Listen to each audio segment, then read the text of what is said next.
ठीक है, welcome to boxer भाई। तो आज की वीडियो में मैं आपको सिखाऊंगा ये कैसे हम ये बेरी की ग्रोथ कैसे बना सकते। अगर आपने मेरा लास्ट शॉट देखा तो आपको पता होगा कि ये मैंने बनाई थी। तो चलिए इसको दोबारा से बनाते हैं।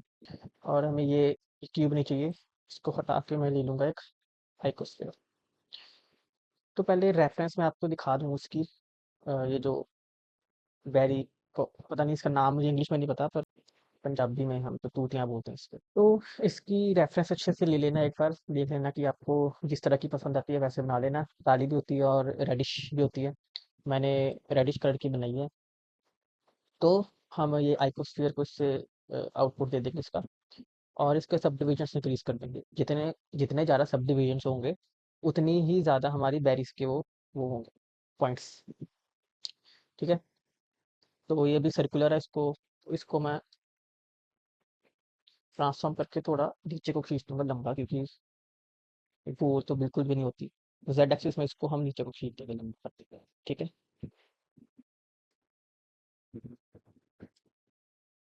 जैसे आपको चाहिए वैसे शेप रख लेना। तो मैं अब एकदम बेसिक से बनाऊंगा शेप। ठीक है, उस ट्यूटोरियल के लिए उसके लिए तो अब हमने क्या करना है कि ये जो पॉइंट्स है ना, ये वाले जो इंटरसेक्टिंग पॉइंट्स है, इसके ऊपर हमको आइकोस्फेयर्स जो है उनको इंस्टेंस करना है। ठीक है। तो देखो इसके दो मेथड्स हैं। एक तो हम यूज़ कर सकते हैं डिस्ट्रीब्यूट पॉइंट्स ऑन फेसेस। ठीक है, ये वाला। पर इससे क्या होगा कि हमें हमारे पास जैसे ये जो वेरीज हैं, तो अगर आप इसको ध्यान से देखोगे तो ये इतने ज़्यादा रैंडमनेस में नहीं है ये। ठीक है, इतने ज़्यादा क्योटिक नहीं है। तो इसकी जगह हम ले लेंगे मैश टू पॉइंट्स। ठीक है। अब देखो, अब हमारे पास एक ऑर्डर में आ गए हैं। पर इसको हम जब हम स्केल करेंगे, हम थोड़े स्केल में ही रैंडमनेस ले आएंगे, ताकि वो रेगुलर ना लगे देखने में। ठीक है। तो इसके ऊपर हम हमको पॉइंट्स स्प्रेड करने हैं जो कि होंगे आइकोस्फेयर। ठीक है। इंस्टेंस ऑन पॉइंट्स और स्प्रेड करेंगे आइकोस्फेयर। और हाँ, आप पूछोगे कि मैंने यहाँ आइकोस्फेयर क्यों यूज़ करा था पहले, यहाँ आइकोस्फेयर क्यों यूज़ करा और यूवी स्फीयर क्यों यूज़ करा। देखो, यूवी स्फीयर और आइकोस्फेयर में क्या फ़र्क आ जाएगा कि अगर मैं ये लगाता हूँ ना यूवी स्फीयर, तो आप देखोगे कि हमारे पास यहाँ पे वाइड स्प्रेड में पॉइंट्स है और यहाँ पे क्लस्टर्ड है थोड़े पॉइंट्स यहाँ पे इस एरिया में। ठीक है, मतलब इवन नहीं है सारी जगह पॉइंट्स। ठीक है। और यहाँ पे हमारे पास ऑल्टरनेट्स भी नहीं आ रहे, कि जैसे कि अरे जैसे कि यहाँ पॉइंट है, यहाँ पॉइंट है और उसके ऊपर ही पॉइंट्स है। बट आइकोस्फेयर में क्या है कि अगर हमारे पास यहाँ दो पॉइंट्स है ना, तो हमारे पास अगला पॉइंट यहाँ पे होगा। ठीक है, और अगला यहाँ होगा, फिर यहाँ होगा। हमारे पास ऑल्टरनेटिवली स्टैक्स हैं इसमें। ठीक है। तो इसकी जगह हम आइकोस्फेयर यूज करेंगे। देखो, ठीक है। तो ये हो गया, इसका आउटपुट देंगे। और इंस्टेंस के लिए भी हम आइकोस्फेयर ही यूज करेंगे। इसके लिए चाहे आप यूवी स्फीयर यूज कर सकते हैं, इसके लिए कोई प्रॉब्लम नहीं है। ठीक है। अभी ऐसा इसलिए दिख रहा है क्योंकि इसमें सब डिविजन्स नहीं है। इसमें सब डिविजन्स देंगे 2 3 4। ठीक है। बेसिक शेप काफ़ी बन गई है हद तक। बट इसको अभी हम और थोड़ा नेचुरल दिखाने के लिए, तो ये इतना हो गया हमारा। और अब हम क्या करेंगे, हम इसमें रैंडमनेस देंगे इसके स्केल में, जस्ट टू बिट जस्ट थोड़ा सा नेचुरल बनाने के लिए इसको। और यूज़ करेंगे रैंडम वैल्यू और इसको कनेक्ट कर देंगे ये स्केल क्यूब। ठीक है। ये थोड़ा इंटेंस हो गया ज़्यादा, क्योंकि मिनिमम स्केल जीरो हो नहीं सकता, इसलिए हम इसको थोड़ा सा इंक्रीज करेंगे। और हाँ, जो minimum maximum value make sure कि वो थोड़ी आपस में क्लोज हों, कि मतलब एकदम से ज़्यादा गैप डाल दोगे तो अजीब सा लग जाएगा। ठीक है। ठीक है, तो मैं ये वैल्यूज रखूँगा। ज़ीरो मिनिमम वैल्यू होगी मेरी 0.5 और मैक्सिमम होगी 0.56। ठीक है, तो ये इतना हो गया। और अब बारी है कि इसको हमने एनिमेट करना है कि अगर जैसे ग्रोथ दिखाने के लिए राइप हो रही है। ठीक है। तो वो करने के लिए मुझे चाहिए एक ऑब्जेक्ट। वो ये अब राइप होगी उस ऑब्जेक्ट के रिलेटिव, जैसे वो ऑब्जेक्ट जैसे मूव करेगा तो ये उस हिसाब से राइप होंगे। ठीक है। तो मैं ले लूँगा एक ट्यूब और ऐसे इसको पिन कर देना, ताकि वो गैप ना हो बार बार। और इसको थोड़ा साइड में ले आऊँगा मैं। और इसकी व्यू पोर्ट पे कर दूंगा बाउंस। ऑलराइट। और ये क्यूब है जो इसको उठा के ले आऊँगा मैं यहाँ पे, ठीक है?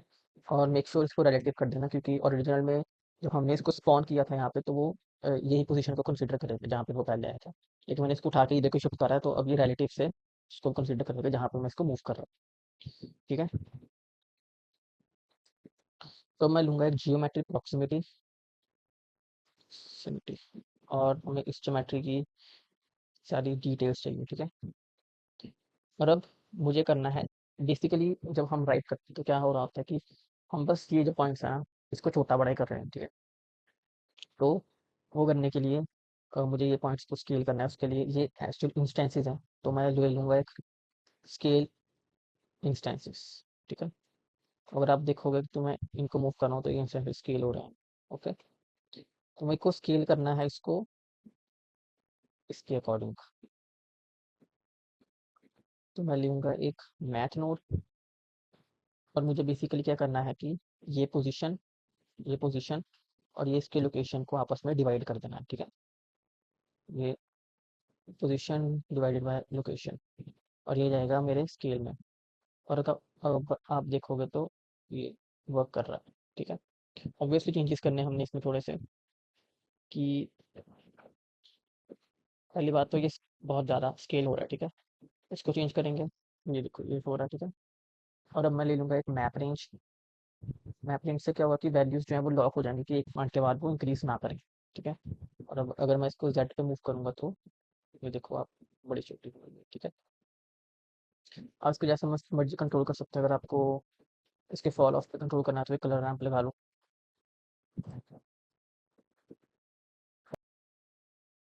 फिर कलर रैंप लगाने के बाद हमारे पास इसके फॉल ऑफ का कंट्रोल आ जाएगा, देखो,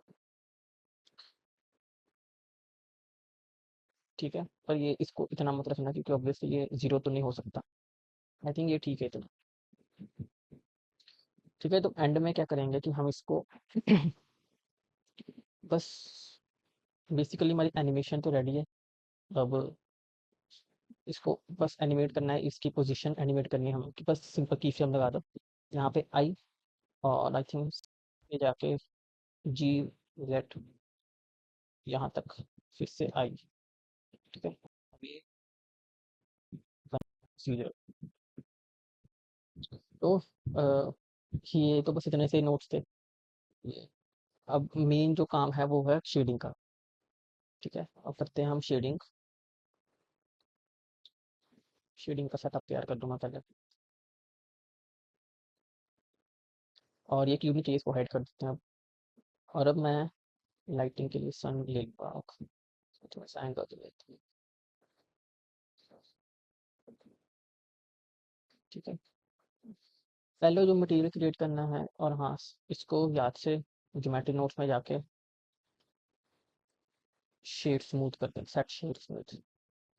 और मटेरियल के लिए भी सेट मटेरियल, जो कि होगा हमारा ये मटेरियल, ठीक है? चलो करते हैं शेडिंग। जो जब भी हम कोई फ्रूट या कुछ ऐसी ऑर्गेनिक चीज़ें बनाते हैं, तो उसमें मेन सबसे ज़्यादा इंपॉर्टेंट एलिमेंट होता है सब सरफेस स्कैटरिंग का, जो कि बेसिकली है कि अगर हम लाइट किसी टिश्यू लाइक ऑब्जेक्ट से पास होती है, तो वो उसके अंदर जाके स्कैटर कर जाती है। और इसका बेस कलर कर दूंगा मैं लाल, ठीक है? और रफनेस कर दूंगा 0, और सब सरफेस स्कैटरिंग की वैल्यू कर दूंगा 1, ठीक है? और थोड़ी सी डाल देंगे अब हम इसमें ट्रांसमिशन, ठीक है? और हाँ, इसमें 2-3 चीज़ें और यूज़ होंगी, कि ये जो मटेरियल होता है इसका थोड़ा-सा ट्रांसलूसेंट भी होता है, ठीक है? तो मिक्स शेडर लेके इसमें हम यूज़ कर देंगे ट्रांसलूसेंट, और इसको इससे जोड़ देंगे। अच्छा, व्यू देखने के लिए मैं सीन वर्ल्ड ऑन कर दूँगा, ताकि हम इसको एक वर्ल्ड में देख सकें। और ये देखो, ये होता है ट्रांसलूसेंसी। इसको हम थोड़ा-सा ऐड करेंगे, और इसका कलर भी लाल कर देंगे, ठीक है?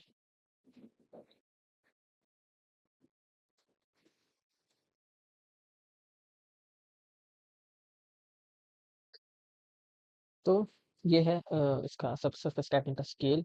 स्केल बेसिकली ये है कि लाइट कितनी अंदर जाके फिर कितनी डीप जाके स्कैटर होगी, ठीक है? तो उसको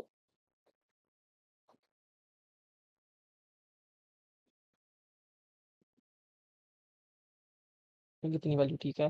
और ये जो रेडियस वगैरह देख रहे हो ये सब बेसिकली ये कलर्स हैं कि वन मतलब रेड, ये वाला आई थिंक ब्लू होगा, ये वाला ग्रीन होगा, ठीक है। बेसिकली कलर्स है। तो आई थिंक इसकी डिफ़ॉल्ट वैल्यू ठीक है फिलहाल, तो अगर मेरे को चेंज करनी होगी बाद में कर दूँगा। और ये है आईओआर जिसको हम नहीं छेड़ेंगे अभी, थोड़ा-सा।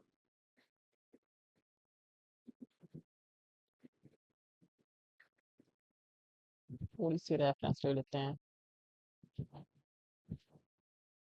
और हाँ, मेन चीज़ जिससे ये देखने में सच में अच्छा लगेगा वो है एम्बिएंट ऑक्लूज़न। एम्बिएंट ऑक्लूज़न क्या है?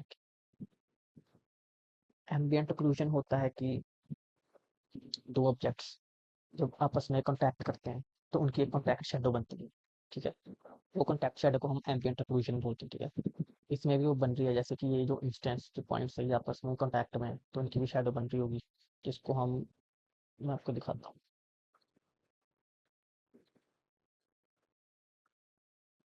ये देखो, ये इनकी शैडो बन रही है, ठीक है। इस चीज़ का यूज़ करके हम वो इसमें जो क्रीसेस हैं उसको थोड़ा इस पे थोड़ा एम्फेसिस करेंगे।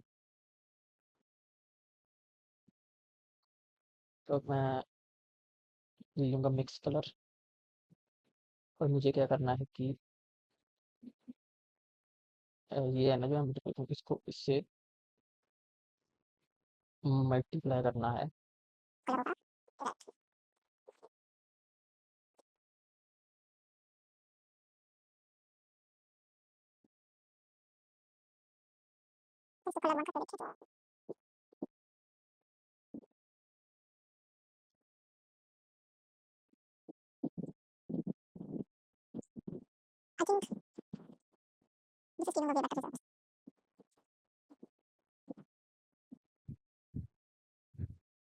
ठीक है, मैंने कलर वन यूज़ करा और इसको मैंने बी सॉकेट में लगाया और एक रेड रेड ए का कलर रेड कर दिया, ठीक है। अगर इसको सीन वर्ल्ड में देखें तो लाइट की इंटेंसिटी बढ़ा के देखते हैं, ठीक है। एचडीआर जब रेंडर करोगे तो एचडीआर में ही करना ताकि देखने में रिफ्लेक्शन थोड़ा सा अच्छा लगे, ठीक है। तो ये हो गया तुम्हारा हमारा रेडी। और मुझे टाइमलाइन में अपने इस पे थोड़ा रियलिज्म लाने के लिए इतना रफ तो नहीं होता ये देखो, इतनी ज़्यादा रिफ्लेक्टिविटी तो नहीं होती इसमें। तो इसका रफनेस थोड़ा सा इंक्रीज करेंगे, ठीक है। और इसमें थोड़ी नॉइस ऐड करेंगे ताकि सारी जगह सेम टाइप की रफनेस ना हो। इसका कलर सेम हो जाएंगे और ये जाएगा इसमें, ठीक है। काफ़ी इंटेंस है अभी तो ये वैल्यू को थोड़ा सा इंक्रीज कर देंगे। और ये रफ स्केल को जैसे आप चाहो वैसे एक्सपेरिमेंट कर सकते हैं, ठीक है।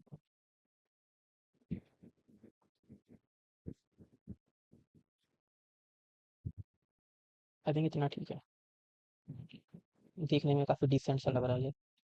और पहले तो मैं इसकी ट्रांसपेरेंट कर दूँ ये बैकग्राउंड। अब देखने अब काफ़ी ठीक लग रहा है देखने में, ठीक है। तो ये तो हो गया जब हमारा ये राइट था, ठीक है। अब हमने बनाना है कि जब ये राइट नहीं है, मतलब जब ये अनराइट है, ठीक है। वो होगा बेसिकली ग्रीन सा कलर होगा उसका और उसकी ट्रांसपेरेंसी कम हो गया, उसकी सरफेस कैटेगरी ऑलमोस्ट जीरो होगी, ठीक है। तो उसके लिए मैं लूँगा मिक्स शेडर, ठीक है। ये हटा देंगे और यहाँ जो ऑब्जेक्ट है ना, ऑब्जेक्ट में चूज़ करूँगा ये वाला हमारा जो पहला क्लिप था क्योंकि उसमें ऑलरेडी मूवमेंट है। तो इस ऑब्जेक्ट चूज़ कर लिया। और अब ये जो मैपिंग है ये जाएगी हमारे प्रिंसिपल शेडर, जो हमारा नया प्रिंसिपल शेडर है उसके बेस कलर में, ठीक है। ये यहाँ जोड़ देते हैं और ये वाला यहाँ जोड़ देते हैं। हमारा फैक्टर क्या होगा? फैक्टर होगा कि जब हमारा वो ऑब्जेक्ट यहाँ पे इंटरसेक्ट करेगा उसके बाद ये चेंज हो जाएगा, ठीक है। तो आई थिंक ये नहीं, आई थिंक ये होना चाहिए। तो हमें इसको अब कलर देना है। इस पे ऑब्जेक्ट कर देते हैं इसको, और ये देखो, बस आपको भी ये वैल्यूज छेड़नी है तो वो ये अपने आप सेट कर देगा।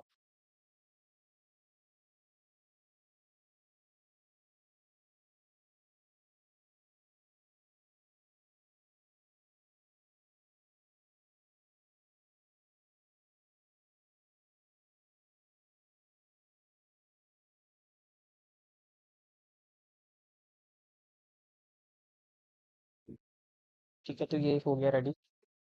हमारा ये ट्रांजिशन इफेक्ट तैयार है। बस ये वाइट तो नहीं हो सकता, तो इसको हम पहले कर देंगे ग्रीन कलर, और इसमें थोड़ी सी रफनेस कम कर देंगे। इनफैक्ट यहाँ पे noise texture use, I think ये जो पीछे नॉइस टेक्सचर बनाया था इसी को हम इसमें इनपुट दे देंगे इसका। ठीक है। और ये काफ़ी ब्राइट है तो इसको थोड़ा सा डार्क कर दूंगा मैं।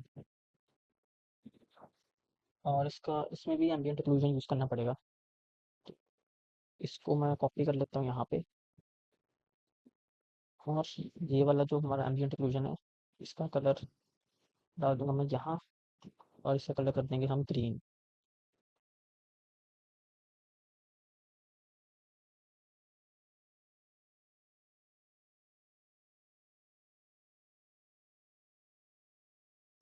I think colour one works perfect, बस इसको थोड़ी सी इंटेंसिटी कम करनी पड़ेगी। ठीक है। ग्रीन आई थिंक काफ़ी ज़्यादा सैचुरेटेड है, तो इसकी सैचुरेशन थोड़ी सी डाउन कर दूंगा मैं।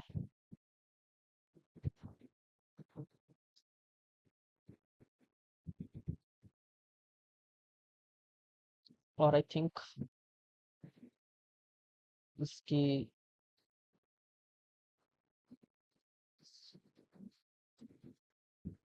रफनेस, नॉइस सेम होगा, बस उसकी इंटेंसिटी अलग अलग होगी।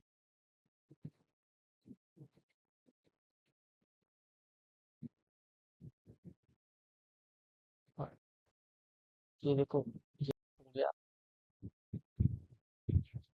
ठीक है, तो ये था बेसिक सा ट्यूटोरियल। इस वीडियो को यहीं रैप अप करूंगा मैं, कि बेसिक मैंने आपको बता दिया है कि कैसे बनाना है, बाकी सब आप खुद का आर्ट है, आपको जैसा पसंद आए। ठीक है, इस वीडियो में इतना ही। Thank you for watching.